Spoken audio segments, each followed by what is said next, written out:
Okay, my last question is simply whether you think that this is a better resource, or that this resource is essential for being able to build background knowledge, or do you think that we could get away with using outside resources like YouTube and TeacherTube, things like that?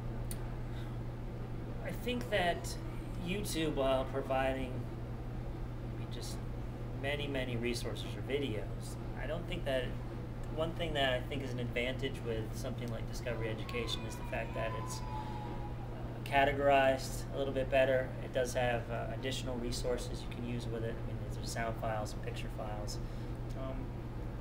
And again, the way that it's set up, it's a little bit easier. It might be a little bit more user-friendly. Certainly, tracking everything down on YouTube can be difficult. Weed through a lot of junk. I mean, I don't know how many videos on YouTube, but there's a tremendous amount. But I think I don't think it should supplant this. I think it could be worked in conjunction with Discovery Education. But I think it'd be worth keeping Discovery Education and not just solely relying on YouTube. Okay, anything else that you can think of that we haven't covered? I don't think so. Has this grant been worth it? This grant has very much been worth it. Yeah, it's good, and I think the knowledge.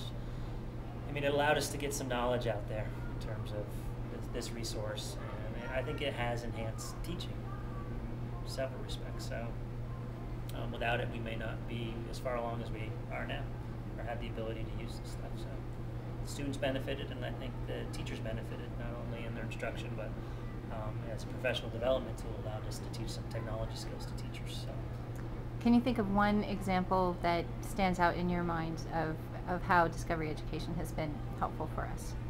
Helpful for us? Mm-hmm. Well, one of the things is just providing background knowledge for our students, and it can be compiled very quickly. So it can be used on the fly. I've seen teachers say, come down and talk to me and say, I'm doing this in a half an hour, and do you think we could get a video up and running on this? Certainly our collection wouldn't allow for that. And YouTube can be touch and go, but the way that this is categorized, we were able to find stuff pretty readily. It's pretty readily available. Can you give a specific example of when that happened? Yeah, Mr. Whitman, his geology unit, some stuff on rocks, the rock cycle, so we found some good stuff there. Mr. Wallace has done it too many times to count, actually, with me. So arts resources, I'm trying to think what else he did. Have you had any teachers who are not classroom teachers come to you?